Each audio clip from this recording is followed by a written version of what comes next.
In this video, guys, I want to talk about the statement cycle for your credit card, and I want to help you understand the difference between your balance due date, the reporting date, and the end date, and all that stuff, and what it means. Okay? Let's just say the first of the month. The first of the month is the start of your statement cycle. Okay? What that means is from the 1st to the 30th, we'll just say on average 30 days, that is your statement cycle. Okay? The last day is the ending date. This is the 30th, this is the 1st. This is your ending date for your statement cycle. Typically, that is also going to be your reporting date. Check with your credit card company to make sure. What happens then is on the 1st of the month, your next statement cycle starts.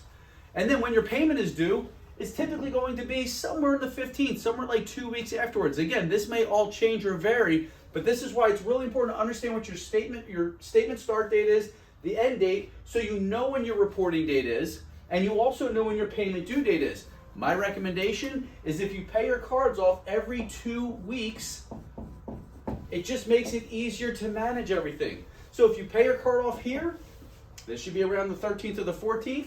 You pay it off again here, the 28th, 29th. Why? Because then you have a nice low reporting date balance.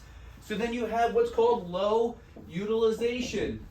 Okay? The low utilization is going to help build your credit score. Then, again, on the 13th, 14th, you pay your card off here. And then on the 28th, 29th, you pay it off again there. This is how you understand. Now, when you show the reporting date, that is where you want to show a 1 to 3% utilization factor.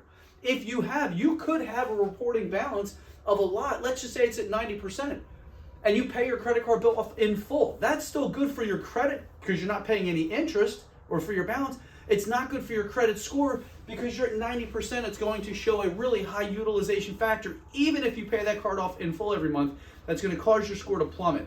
So get into the habit of understanding what your statement start date is, what your statement end date is, figure out the reporting date, make sure that they match, and then make sure that you're paying 2 days before your reporting date and 2 days before your due date. If you get into the habit of just paying every 2 weeks, it makes it much easier to manage your credit, and it makes it much easier for you to build a nice high credit score and a good credit profile. Any other comments or questions, put them below. Talk to you later.